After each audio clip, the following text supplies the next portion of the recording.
Wahyu Susilo, beliau dari Migrant pulang dari beberapa negara untuk memantau secara langsung bagaimana proses pemberian, pemungutan dan perhitungan suara di TPS-TPS luar negeri di Malaysia.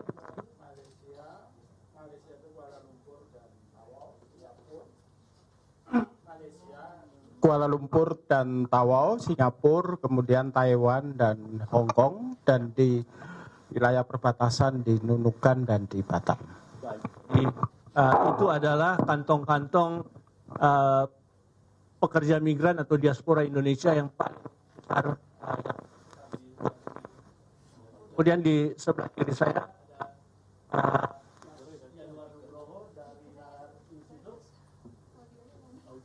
juga dari Sekolah Tinggi Filsafat Ziarkara. Ya. Sengaja Mas Yakmar ada di sini untuk menguji nalar kita. Dan selamat datang Mas Hadar Gumai. Mas Hadar ini dari Suara 2024. Di Zoom Pak Oki Madasari dari Omong-Omong Politik, dan juga ada, Omong-Omong Media, dan juga ada Mas Ismail Fahmi dari Drone Emprit ya. Oke, baik. Mungkin saya mempersilahkan tuan rumah paling terakhir, jadi saya mempersilahkan dulu yang paling jauh, yang memantau di luar negeri, Mas Wahyu Susilo, untuk memberikan laporan pandangan mata terhadap apa yang terjadi di TPS-TPS luar negeri. Monggo silakan Mas. Oke, terima kasih Luki. Ya, terima kasih teman-teman, selamat siang. Nah, saya ingin menyampaikan beberapa hal terkait dengan hasil pemantauan kami di luar negeri.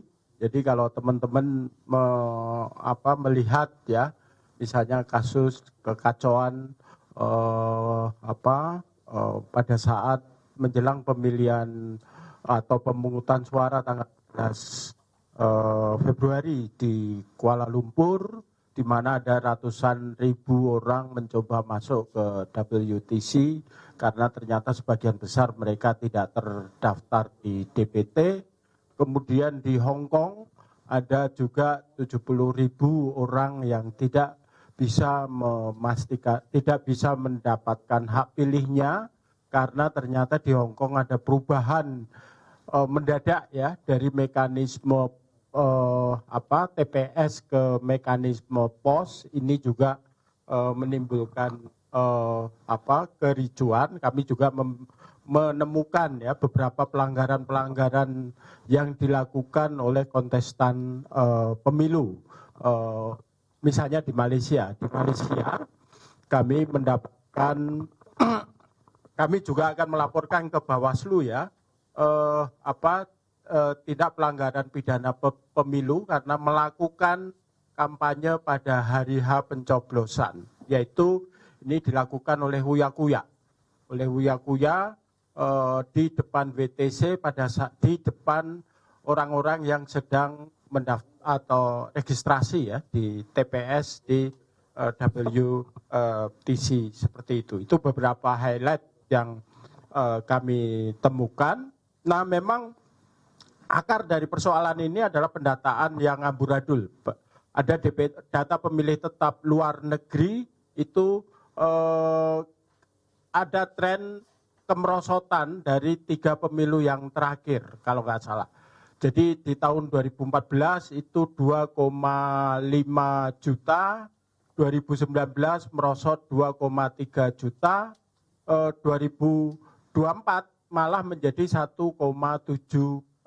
juta. Ini berbanding terbalik sebenarnya dengan pantauan kami hilir mudiknya penyelenggara pemilu melakukan BIMTEK ke sana. Itu kan harusnya BIMTEK itu punya dampak ya pada peningkatan angka partisipasi atau angka DPT. Tapi yang terjadi adalah seperti itu, dan ini kami temukan kemudian di lapangan banyak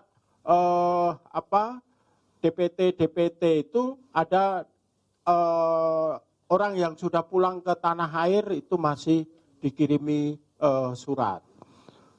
Kami bahkan bersama waktu itu di pemantauan di WTC ya, bersama Pak Rahmat Bagja dari Bawaslu, itu mendapati teman-teman dengan paspor baru, nomor baru itu nggak terdaftar di DPT, tapi dia ternyata malah terdaftar di paspor yang sudah expired. Itu ribuan yang kami temukan. Kemudian juga pada saat menjelang pemantauan kami juga sudah mendapati, sebenarnya kami ambil sampel 2 DPT LN yaitu New York dan di Johor Bahru, dan kami temukan ribuan data pemilih ganda. Ini punya potensi terjadi penggelembungan suara. Kemudian yang kedua adalah ketidakcermatan dalam pemilihan waktu pemungutan suara, terutama di daerah-daerah dengan jumlah pemilih yang besar. Kita tahu daerah-daerah dengan jumlah pemilih yang besar itu adalah Malaysia, Singapura, Hong Kong, Taiwan. Di tempat ini itu harusnya pemilu, kalau pengen partisipasi itu tinggi, itu pemilu itu harusnya diselenggarakan jauh-jauh hari menjelang Imlek. Tapi yang terjadi enggak, malah hanya 1 atau 2 hari menjelang Imlek, dan ini mengakibatkan kemerosotan sebenarnya dari partisipasi pemilih. Anomali yang terjadi adalah yang terjadi di Hong Kong ya. Di Hong Kong pada awalnya itu 72.000 pemilih itu seharusnya memilih melalui TPS. Tetapi kemudian ini dialihkan ke pos, dan yang mendapatkan jatah untuk memilih di TPS hanya 2.390 orang. Nah, shifting ini sebagian besar tidak ketahui oleh teman-teman yang pada awalnya mendapatkan undangan TPS, sehingga mereka masih tetap berbondong-bondong datang ke KJRI di Hong Kong, dan akibatnya sebagian besar mereka tidak mendapatkan hak pilihnya mereka. Ironisnya, dari 2.390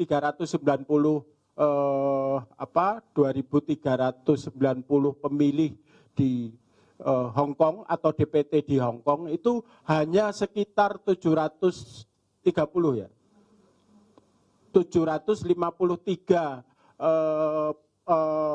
yang nyoblos pada waktu itu. Jadi hanya 25%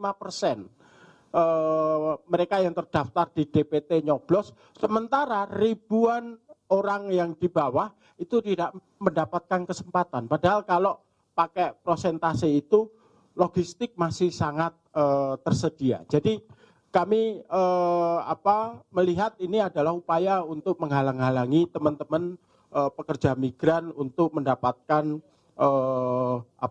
hak pilihnya.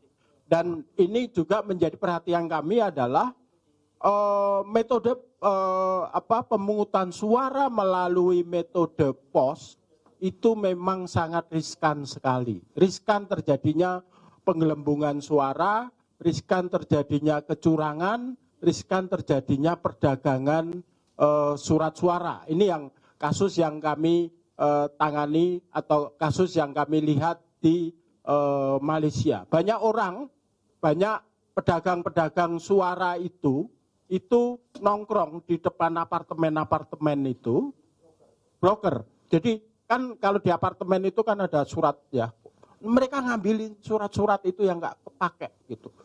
Ada ribuan surat dan itu diperdagangkan.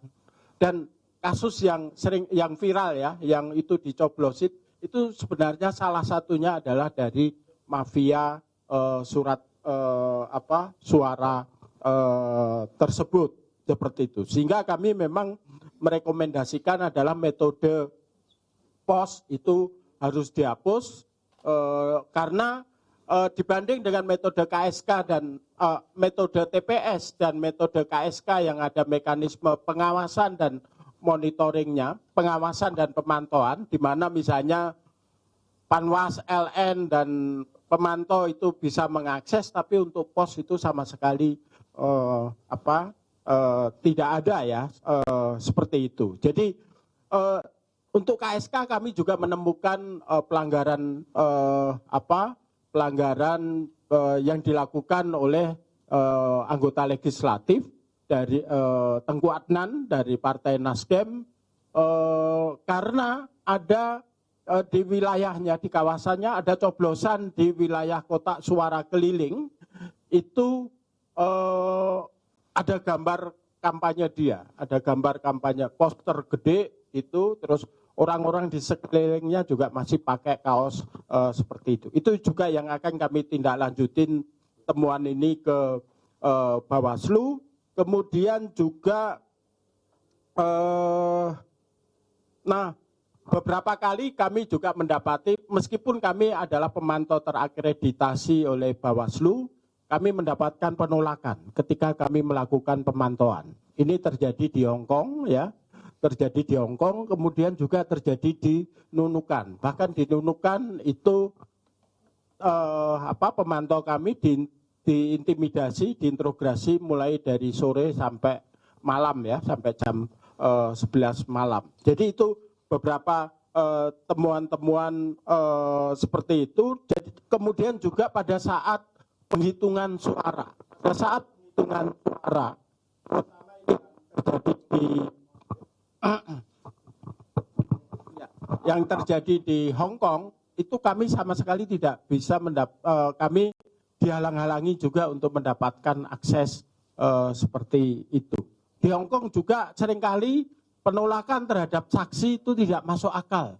Harus ada tanda tangan basah dari TPN, TKN atau Timnas seperti itu. Padahal surat seringkali dikirimkan secara digital ya. Jadi kadang-kadang alasan-alasan seperti itu yang tidak masuk akal. Nah, yang terakhir adalah kami memantau temuan khusus kami di dalam sistem penghitungan suara Dapil DKI Jakarta 2. Kami mendapatkan ada penggelembungan suara yang sangat besar sekali. Mengapa?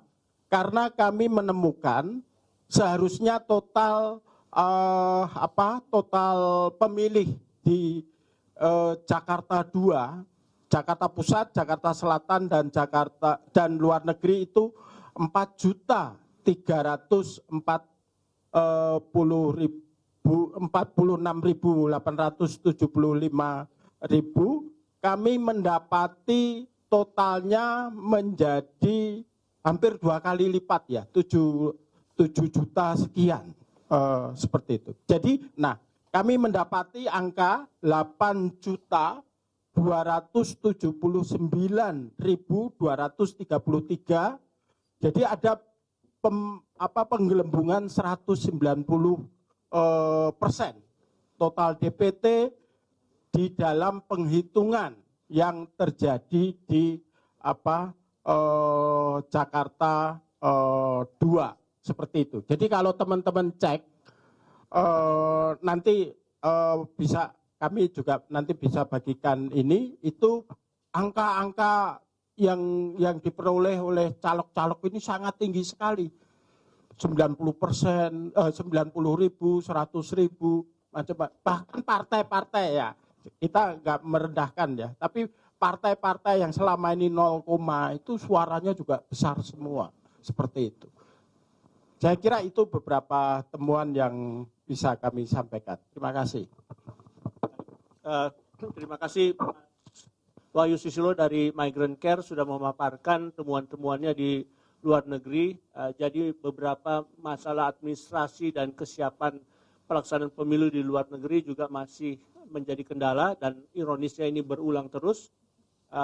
Poin lain adalah masalah DPT. Jadi kalau kita dengar penjabaran Mas Wahyu tadi, DPT terdaftar 4,3 juta, tapi kemudian suara yang masuk sampai 8,7 tadi ya, sampai 8,7 juta. Jadi mungkin sebenarnya 8,7 itu jumlah real masyarakat Indonesia yang ada di luar negeri, tapi dia tidak didaftarkan di DPT dan kemudian pada saat pemberian suara dia memberikan suaranya. Tapi ini menarik untuk dikaji kenapa terjadi peningkatan 2 kali lipat ya jumlah pemilih di luar negeri di Dapil Jakarta 2 gitu ya. Jadi suara luar negeri yang terdaftar harusnya 4,3 di DPT, tapi yang memberikan suaranya yang masuk adalah 8,7 juta. Hal lain terkait dengan intimidasi politik uang, broker untuk memanfaatkan surat-surat suara yang dikirimkan melalui pos yang tidak sampai ke para pemilih, tapi kemudian dikumpulkan dan dicoblos simultan atau secara bersama. Karena pemilu setelah Imlek itu juga mungkin menjadi pembenar kalau ada bagi-bagi amplop ya, karena itu jadi angpau dihitungnya gitu. Jadi Tambahan ya di TPS KJRI Hong Kong setelah milih itu ada makan siang gratis. Tapi kemudian vote buying-nya bisa dikamuflase menjadi ini peristiwa budaya bagi-bagi angpau gitu ya, padahal sebenarnya bagi-bagi amplop. Oke, baik. Terima kasih Mas Wahyu Susilo dari Migrant Care.